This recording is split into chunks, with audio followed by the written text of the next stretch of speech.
कथं लिंग प्रतिष्ठाप्यं कथं वा तस्य लक्षणं कथं वा तत्समाभ्यर्चं देशे काले चके नहीं। ऋषियों ने प्रश्न किया, गुरुदेव यह बताइए कि लिंग की प्रतिष्ठा कैसे करें और कितने प्रकार के लिंग होते हैं और कहां हम लिंगों की प्रतिष्ठा करें। तब श्री सूत जी महाराज बोले हैं, सुनो ऋषियों, कभी भी मंदिर बनाना है तो छत के ऊपर मंदिर नहीं होता है, भूमि पर मंदिर बनाए। दो चीजें छत पर नहीं होती है, एक तो मंदिर और दूसरा हवन। हवन भी छत के ऊपर नहीं होता है और मंदिर भी छत के ऊपर नहीं होता है। हवन के लिए भी कुंड बनाया जाता है और ऐसी ही कभी शिवलिंग की स्थापना करनी है तो वहां भी पहले भूमि पूजन करना चाहिए। भूषिते नवरत्नैश्च दिग्द्वारे च प्रधान। शिवजी का मंदिर बनाना हो तो भूमि पूजन करना चाहिए और उसमें 9 प्रकार के रत्नों को डालना चाहिए। मुक्ता प्रबाल गोमेद वज्राणी नवरत्नकम मध्यलिंग महद्रव्यम निक्षिपेत सह वैदिके। किसी वैदिक विद्वान ब्राह्मण को बुला करके उस कुंड में 9 प्रकार के रत्नों को डालना चाहिए। और सुनो, पार्वती की स्थापना अलग नहीं, जो जलहरी हैं वही मां पार्वती है। पीठ अंबा मयम सर्वम शिवलिंगम चिन्मयम। पीठ अंबा, जो जलहरी हैं वो मां भगवती जगदम्बा है, पार्वती है, और जो लिंग है वो भगवान शिव है। ऐसा समझना चाहिए कि जगदम्बा ने शिवजी को अपनी गोद में बिठा रखा है, या शिवजी बाबा ने जगदम्बा को अपनी गोद में बिठा रखा। ऐसा दर्शन शिवजी के मंदिर में जा करके करना चाहिए। और कभी भी शिवजी का मंदिर बनाना हो तो छोटा शिवलिंग न लाएं।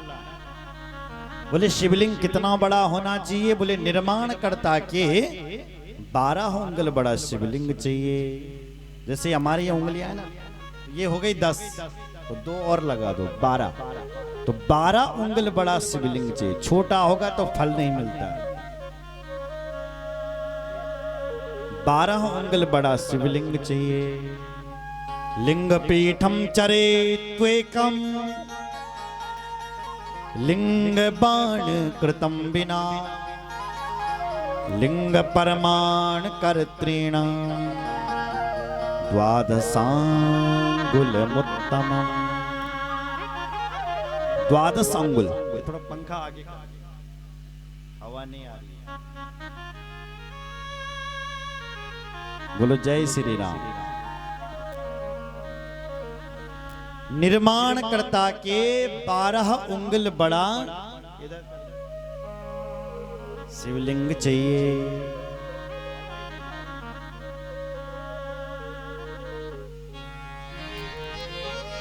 बोलो शंकर भगवान की। निर्माणकर्ता के 12 उंगल बड़ा शिवलिंग, छोटा नहीं चलेगा। तब चाहे आप किसी भी प्रकार का शिवलिंग क्यों न बनवा रहे हो, चाहे मिट्टी का शिवलिंग बना रहे हो, आटे का शिवलिंग बना रहे हो, फल का शिवलिंग बना रहे हो, भस्म का शिवलिंग बना रहे हो, गोबर का शिवलिंग बना रहे हो, बर्फ का शिवलिंग बना रहे हो, अन्न का शिवलिंग बना रहे हो, मक्खन का शिवलिंग बना रहे हो, दही का क्यों ना शिवलिंग बना रहे हो, आटे का क्यों ना शिवलिंग बना रहे हो, पर निर्माण करता के 12 अंगुल बड़ा शिवलिंग। गुड़ेन नवनीतेन भस्मनान्यथा रुचि लिंग यत्नेन कृत्वान्ते यज्ञे तदनुसारत। अपने सामर्थ्य अनुसार शिवलिंग बनाना चाहिए। बोलो जय श्री राम। जिसमें आपकी रुचि हो उस शिवलिंग को बनाना चाहिए। पर इस कलिकाल में तो मिट्टी के शिवलिंग की बहुत बड़ी महिमा है। चलो आप नहीं बना सकते और किसी का शिवलिंग, तो हमारा जो ये दैना हाथ का अंगूठा है ना, यही शिवलिंग है। कभी नहीं तुमने मिल लगे टाइम मंदिर होना को यात्रा कर रहे तुम, आपका नियम है कि शिव जी पर जल चढ़ाएंगे, लेकिन जाएं काम फंस गए हैं। आजकल आपदाएं ऐसी आ रही है गुरुद्वार में, तो उस समय इस अंगूठे को ही शिवलिंग बना दो और एक लोटा जल इसी में ही डाल दो। वही पुण्य मिलेगा जो पुण्य यहाँ शिव जी के मंदिर आकर के मिलता है। शिव पुराण में लिखे गए श्लोक हैं ऐसे, अंगुष्ठादावपि तथा पूजा मिच्छन्ति केचन लिंग कर्माणि सर्वत्र निषेधो नास्ति कर्यचिद। निषेध नहीं है, ऐसे आप कर सकते हैं। या कभी आप यात्रा में जा रहे हो पर जल्दी जल्दी है ट्रेन की, आप यात्रा कर रहे हैं, अब ट्रेन में ना तो नहा सकते हैं लेकिन मंदिर नहीं जा सकते हैं, जाएं कैसे? बोले महाराज हमारा तो नियम था कि शिव जी पर एक लोटा जल चढ़ाएंगे, मंदिर भी नहीं है, बनाने का कोई साधन नहीं है, तो उस समय तुम्हारा अंगूठा ही तुम्हारा शिवलिंग है। बोलो जय श्री राम। अंगूठे पे जल डालो, हर हर महादेव, वो महादेव आपकी मनोकामना को पूर्ण कर देंगे। बोलो शंकर भगवान की हर हर महादेव। अरे शिव जी के मंदिर में जो जल आ रहा है वो कोई साधारण जल नहीं है, वो साक्षात गंगा जल है। आपके घर का जल साधारण हो सकता है, लेकिन शिव जी के मंदिर में जो जल आ रहा है वो साक्षात गंगा जल है। जब भी तुम शिव जी के मंदिर में जल चढ़ाने के लिए आए तो घर से पानी मत भरो, शिव जी के मंदिर से पानी भरो, चढ़ाओ महादेव। तो किसी किसी का नियम होता है कि अपने लोटे से ही चढ़ाएंगे वो जल, तो क्या घर से खाली लोटा लाएं? बोले नहीं, अन्न भर के लाओ, उसमें आटा लाओ, चावल लाओ। बोलो जय श्री राम। कुछ भर करके लाओ, ना हो तो तब जल ही भर के लाओ, है ना। और वैसे लिखा गया है कि शिव जी के मंदिर से ही जल भरना चाहिए। लिंगाधस्तम शतम पुण्यम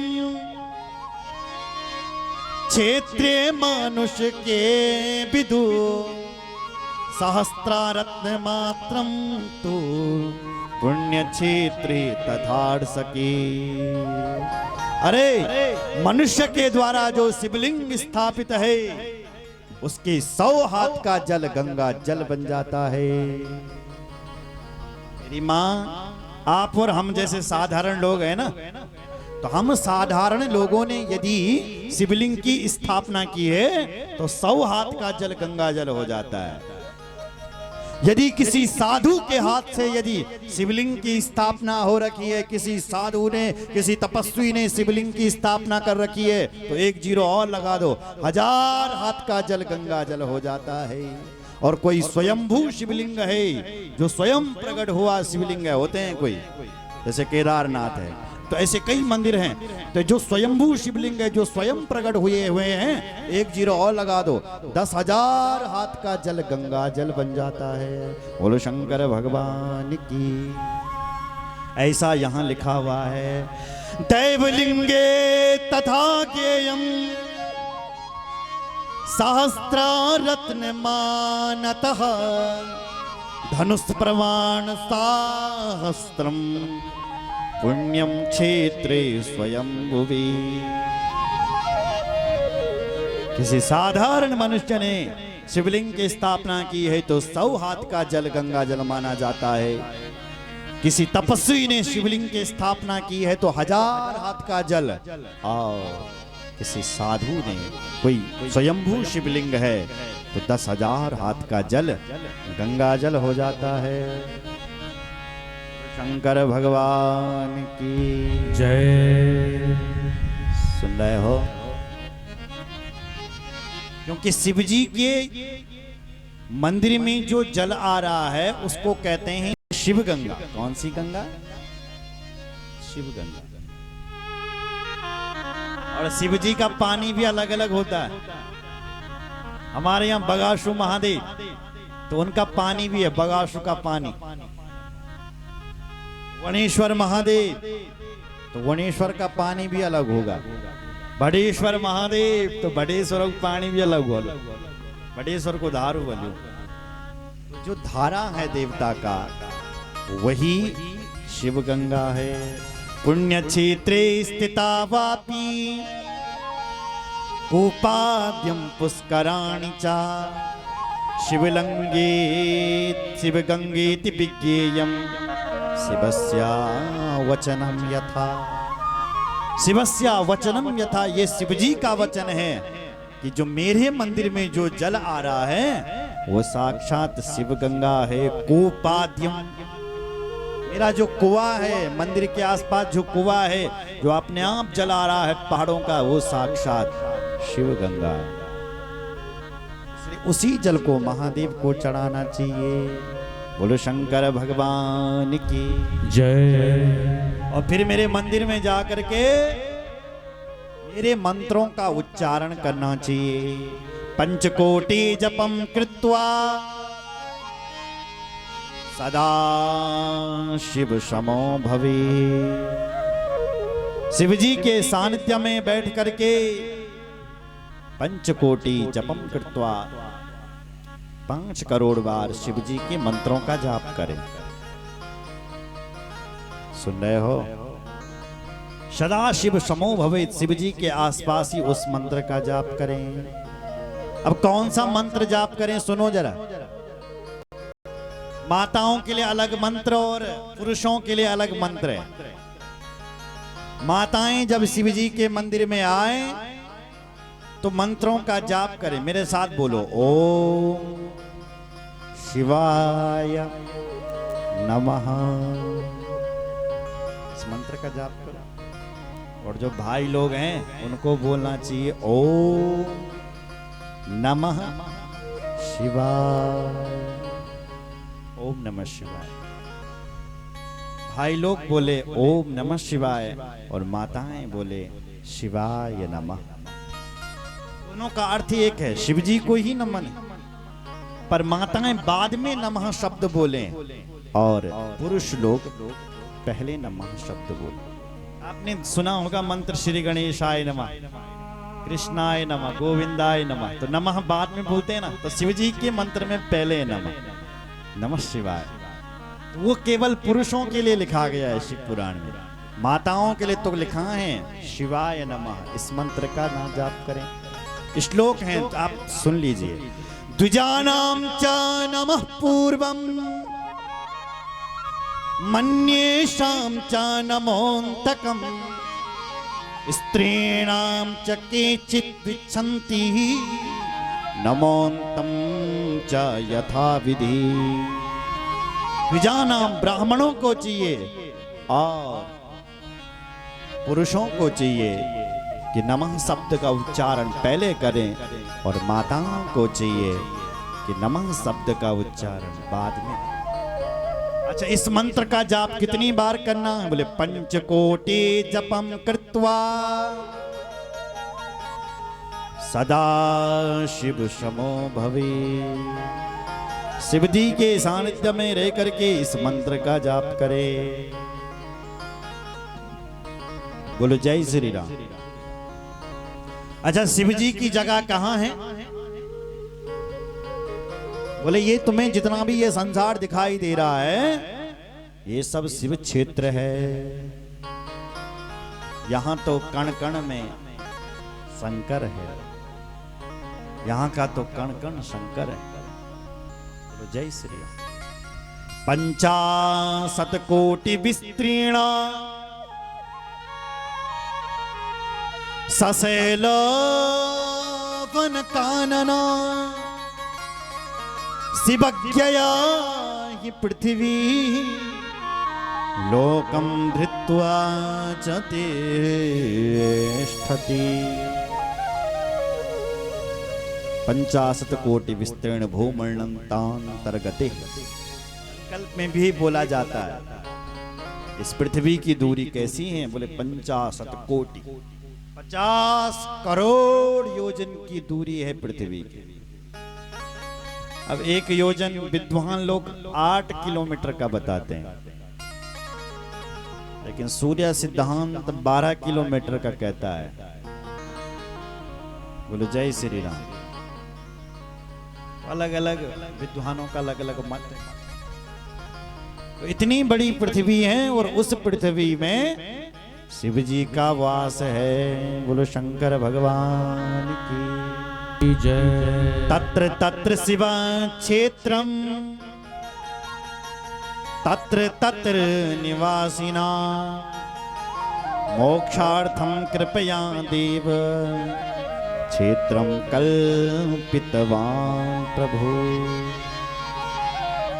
इसलिए माता शिव जी के मंदिर में जा करके यत्र तत्र शिव क्षेत्रम अपनी मोक्ष की कामना करें और शिव जी के क्षेत्र में स्नान करें, दान करें, जप करें।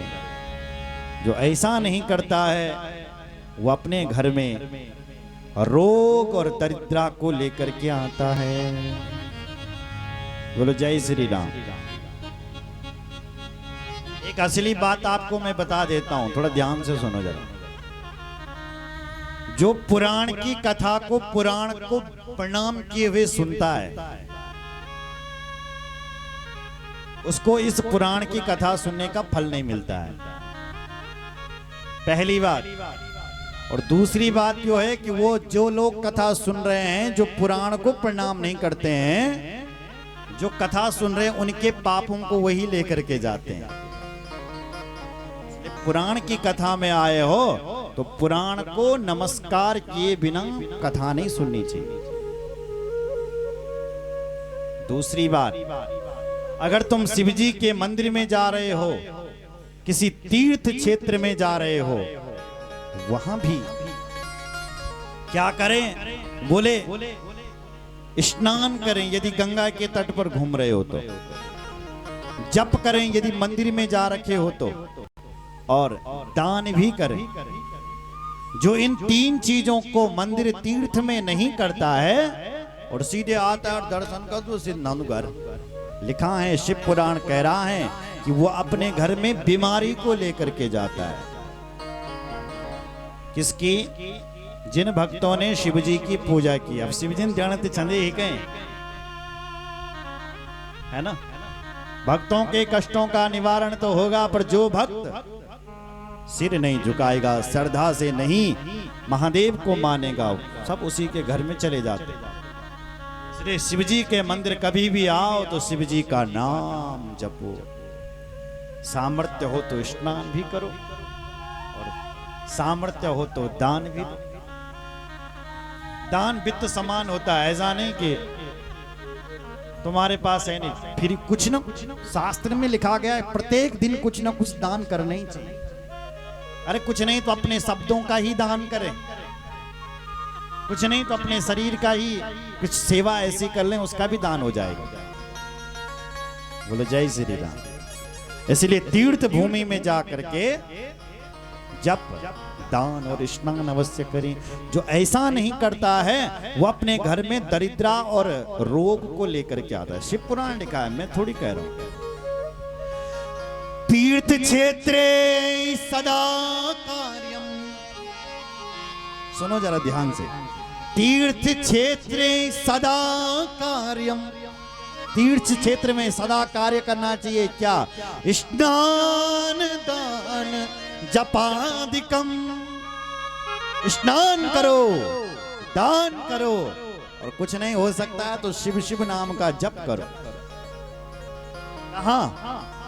तीर्थ क्षेत्र मंदिर में जाकर के और कथा में आकर के। और जो ऐसा नहीं करता है उसके लिए लिखा अन्यथा अन्यथा अन्यथा रोग दारिद्र्य मोकत्वाप्यानु यान्नर। अन्यथा आपके घर में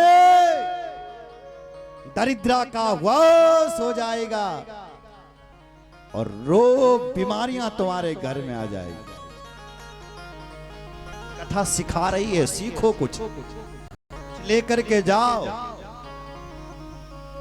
इसलिए माताओं के लिए मंत्र है शिवाय नमः, और भाइयों के लिए मंत्र है ओम नमः शिवाय। इस मंत्र का जाप करें। बोलो शंकर भगवान की जय। कहां करें महाराज जप? बोले गंगा जी के तट पर करें। हिमवत गिरिजा गंगा पुण्या सतमुखा नदी। हिमवद गिरिजा गंगा पुण्या सतमुखा नदी। भगवती जो गंगा है, जो पाप नाशिनी है, त्रिभुवन कामिनी मां भगवती है। ऐसी मां भगवती गंगा 100 मुखों वाली है, सतमुखा। गंगोत्री से आ रही है। गंगा का बेटी होनी गंगोत्री से। कहां से आई गंगा? गंगोत्री क्यों कहते हैं उसके लिए बोलो गंगोत्री। गंगा जहां उतरी, गंगा जहां उतरी उसका नाम गंगोत्री। कहां से उतरी? बोले स्वर्ग से उतरी। स्वर्ग से जिस भूमि पर गंगा जी उतरी उसी का नाम पड़ गया है गंगोत्री। बोलो जय श्री राम। से बोलो बोलो शंकर भगवान की जय। तो ऐसी मां गंगा 100 मुखों वाली है। सरस्वती नदी पुण्या श्रेष्ठा 60 मुखा तथा। सरस्वती नदी 60 मुखों वाली है। सौण भद्रा 10 मुखा पुण्यो भीष्ट फला प्रदा। चतुर्विंशति मुखा पुण्य नर्मदा च महानदी। नर्मदा च महानदी। नर्मदा च महानदी। सौण भद्रा नदी 10 मुखों वाली है। और नर्मदा नदी 24 मुखा पुण्य। 24 24 मुखों वाली। बोलो जय श्री राम। इन नदियों के तट पर शिव जी के मंदिर हो तो उनमें भगवान शिव का स्नान करवाना चाहिए और अपना भी स्नान करना चाहिए। बोलो शंकर भगवान की जय। अब ऋषियों ने पूछा गुरुदेव सदाचार किसे कहते हैं? सदाचार क्या है? तब श्री सूत जी महाराज कहते हैं सदाचार युतो विद्वान ब्राह्मणो नाम नामतः वेदाचार युतो विप्रो ये तेरे के कवान द्विजा। सदाचारी ब्राह्मण होता है, इसीलिए ब्राह्मण जैसा आचरण करें ऐसा सभी आचरण करते हैं। इसलिए पूजा चरण की नहीं होती है, आचरण की होती है। बोलो जय श्री राम, जोर से बोलो। हाँ, यहाँ कितने लोग बैठे हैं जो अपने घरों में जूते और चप्पल नहीं लेके जाते हैं? हाथ खड़े करो। तो आप सदाचारी हो, तुम क्यों ले जाते हो घर में? अच्छा, ताली बजाओ उनके लिए जो नहीं लेके जाते। घर तो मंदिर है, घर को शास्त्रों में मंदिर कहा गया है, और मंदिर में तुम जूते चप्पल लेके जा रहे हो? बोलो जय श्री राम। कितने लोग यहाँ ऐसे बैठे हैं जिनकी रसोई घर में मांस नहीं पकता? हाथ खड़े करो, ताली बजाओ इनके लिए। और जिनके यहाँ पकता है, सोचो जरा, पता है तुम्हें अन्नपूर्णा, रसोई घर अन्नपूर्णा का घर होता है, और उस घर में तुम मांस पका रहे हो, राक्षसों का भोग पका रहे हो। अरे जिस अन्न पर तुम जीवित हो वहां तुम मांस खा रहे हो, मदिरा। बोलो जय श्री राम। क्यों कर रहे हो ऐसा? आजकल तो लोगों ने बेटी का विवाह होगा या बेटे का विवाह होगा, सबसे पहले मांस और मदिरा ले आएंगे, और चीज बाद में। मांस और मदिरा पहले, और गणेश को भी बुलाएंगे। ऐसा नहीं कि गणेश को नहीं बुलाएंगे, नहीं नहीं, गणेश जी तो पहले। एक तरफ मांस ये फिर बन रहा है, और दूसरी तरफ हमारी माता जी ढोल को बजाने लगी, गान लगी, दैना हो या होरी का गणेश। क्या लग रहा है आपको, गणेश जी आ रहे होंगे? आ रहे होंगे गणेश? नहीं। जिस घर में मांस पकाया जाता है, जिस शादी में वारुणी बांटी जा रही हो, शराब बांटी जा रही हो, वहां कोई संस्कार नहीं पूजे जा रहे हैं, वहां कोई गणेश आने वाला नहीं है तुम्हारी बेटी और बेटा को आशीर्वाद देने के लिए। वहां तो राक्षस ही आएंगे, क्योंकि तुम राक्षसों का भोज जो पसोर रहे हो। इसलिए शादी ब्याह से ये मांस और मदिरा बिल्कुल बंद हो जाना चाहिए। बोलो जय श्री राम। अगर भला चाहते हो, और नहीं चाहते हो तो बनाते रहो। फिर सदाचारी बनिए। ये तो दुराचार हो गया कि नहीं? इसलिए सदाचार इसे ही कहते हैं। बोलो शंकर भगवान की जय। जीव ब्रह्मैक्य विषयम् बुद्ध्वा प्रणवमभ्यसे त्रिलोक्यं सृष्टिकर्तारं स्थिति कर्तारमुच्यता।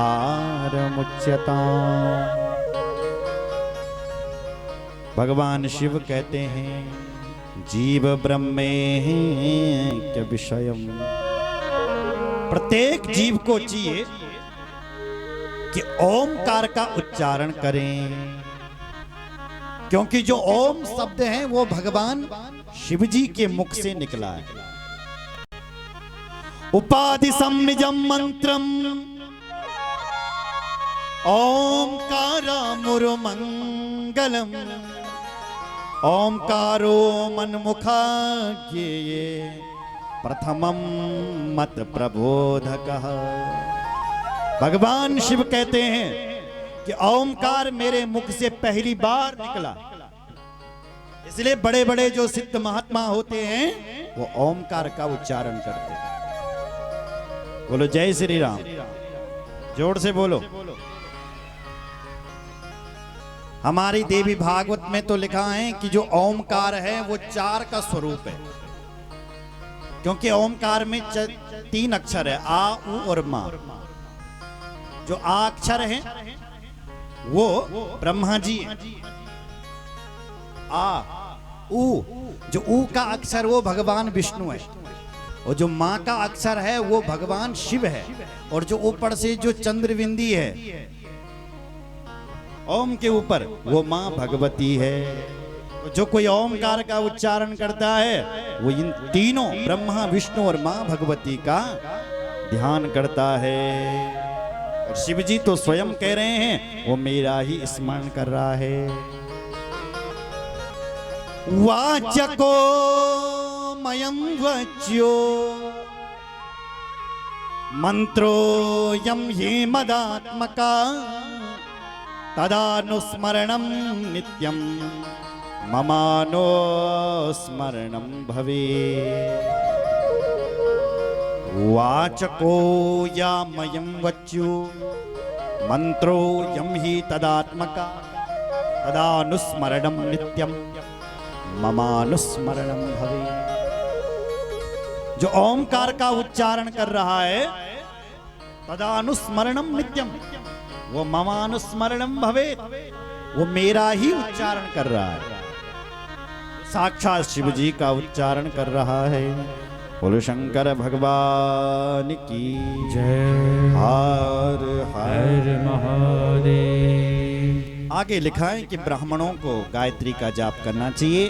प्रत्येक ब्राह्मण को 12 लाख गायत्री का पुरस्चरण करना चाहिए, और 1 लाख तो विधिवत रूप से करना ही चाहिए। बोलो शंकर भगवान की जय। आगे जाकर के धर्म का निरूपण किया है। 2 प्रकार के धर्म होते हैं, शिव पुराण में लिखा है। एक होता है द्रव्य धर्म और एक होता है शरीर से धर्म। द्रव्य धर्म, द्रव्य कहते हैं पैसे को। अगर भगवान ने आपको दिया है तो उस धन को सबसे पहले धर्म में लगाओ। कृतार्दो ये तपस्याद्यं द्रव्या धर्म कलो युगे। कलयुग में तो द्रव्य धर्म ही श्रेष्ठ है, धन से धर्म करना ही श्रेष्ठ है। देखो, आपके पास पैसा है तो उस पैसे को सबसे पहला हिस्सा दान में दो। तो सपोज नहीं है पैसा, तब भी तो धर्म करना है। तब कैसे धर्म करें? बोले शरीर से धर्म करो। शरीर से क्या करो? बोले स्नान करो। शरीर से क्या करो? बोले पद यात्राएं करो। शरीर से क्या करो? बोले जप करो। शरीर से क्या करो? बोले मंदिरों के दर्शन करो। तो उससे भी आपको पुण्य मिलेगा। पर कलयुग में ना तो कोई तप करने के लिए तैयार है, ना कोई जप करने के लिए तैयार है। कठिन से कठिन। बोले कलयुग में क्या रह गया? बोले धन कमाना है ना। इन प्रकार भगवान की भक्ति भी करने लगे। हम तो ये नहीं करेंगे, प्रभु देते रहना और धन बढ़ा देना। मकान का काम आधा चला है, उसको पूरा कर देना। बेटे की नौकरी लगा लेना। तो सब धन के लिए तो कर रहे हैं कि प्रभु। इसलिए इस कलयुग में धन दान का धर्म ही महान है। कृतार्दो ही तपस्लाग्नम द्रव्या धर्म कलो युगे। बोलो जय श्री राम। इसी की व्याख्या हमारे बाबा तुलसीदास ने की है। प्रगटे 4 पद धर्म के कलि महु एक प्रदान। जैन केन विधि दीन तो दान करई कल्याण। दान दान दान करई कल्याण। प्रगटे 4 पद धर्म के। धर्म के 4 पैर होते हैं, सत्य, दया, तप और दान।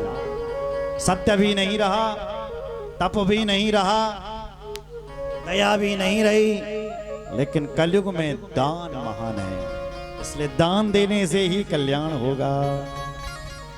बोलो जय श्री राम। इसलिए दानी बनिए। और कुछ लोग तो ऐसे होते हैं जो बलिदान कर देते हैं। बलि मतलब बलिदान किसे, जो अपने आप का ही दान कर लें, उसको कहते हैं बलिदान। इसलिए कुछ ना कुछ दान अवश्य करें। बोलो शंकर भगवान की जय, रामचंद्र भगवान की जय। ऋषियों ने पूछा इस कलयुग में श्रेष्ठ क्या है? तो महाराज सूत भगवान कहते हैं इस कलयुग में प्रतिमा पूजा श्रेष्ठ है। भगवान शिव जी का अभिषेक करना ही श्रेष्ठ है। लड्डू गोपाल की पूजा करना ही इस कलयुग में श्रेष्ठ है। क्योंकि सतयुग में ध्यान श्रेष्ठ था, त्रेता में तपस्या श्रेष्ठ थी, द्वापर में यज्ञ श्रेष्ठ थे, लेकिन कलयुग में प्रतिमा पूजा श्रेष्ठ है, दान श्रेष्ठ है। तादृशं पुण्य पापम वा तादृशं फल में वही द्रव्य देहांग भेदेना न्यून वृद्धि क्षयादिकम्। इसलिए प्रतिमा पूजा करते रहे। बोलो शंकर भगवान की। इस कलयुग में दो चीजें नित्य करें, अग्नि पूजा और ब्राह्मण पूजा, गुरु पूजा और प्रतिमा पूजा। ये कलयुग में श्रेष्ठ बताए गए। अग्नि पूजा परा नित्यम, गुरु पूजा रतास्तथा, ब्राह्मणानां तृप्तिकरा सर्वे स्वर्गस्य भागिना। अग्नि पूजा, अग्नि में हवन करना है। देखो भाई, भगवान के दो मुख हैं। भगवान के कितने मुख हैं? बोले दो। थोड़ा आवाज बढ़ा दो, कहां गए? बोलो शंकर भगवान की जय, रामचंद्र भगवान की।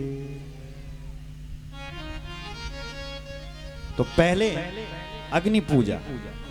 भगवान के दो मुख हैं, एक मुख है ब्राह्मण और दूसरा मुख है अग्नि, और दोनों मुखों से हम भगवान को खिलाते हैं। अग्नि में स्वाहा हवन करते हैं ना, स्वाहा तो भगवान खाता है, और ब्राह्मणों के मुख में आहा। जब ब्राह्मण को आप भोजन करवाते हो, सुनो जरा, और ब्राह्मण जब डकार लेता है तो भगवान कहते हैं उस डकार से मैं तृप्त हो जाता हूं। बोलो शंकर भगवान। आप जब ब्राह्मण देवता को अपने घर में या यहीं पर भी भोजन करवाते हो, तो जब ब्राह्मण देवता डकार लेता है तुम्हारे द्वारा प्रसादी की, तो भगवान कहते हैं उस डकार से मैं तृप्त हो जाता हूं। श्राद्ध पक्ष में एक ब्राह्मण को भोजन कराया हुआ, 1100 ब्राह्मणों का भोजन करवाने का पुण्य उसको मिलता है। सुन रहे हो? और पुण्य बढ़ेगा तो तुम्हारे यहां सुख बढ़ेगा। बोलो शंकर भगवान की। अग्नि पूजा परा नित्यम, गुरु पूजा रतास्तथा, ब्राह्मणानां तृप्तिकरा सर्वे स्वर्गस्य भागिना। गुरु पूजा, गुरुदेव की भी पूजा करें। और ब्राह्मणानां तृप्तिकरा, ब्राह्मण भोजन करवाना मतलब सर्वे स्वर्गस्य भागिना, उसके परिवार सहित लोग स्वर्ग में चले जाते हैं। बोलो शंकर भगवान की, रामचंद्र भगवान की। हर हर महादेव। आगे 5 यज्ञों का निरूपण किया है कि गृहस्थी को 5 प्रकार के यज्ञ करना चाहिए।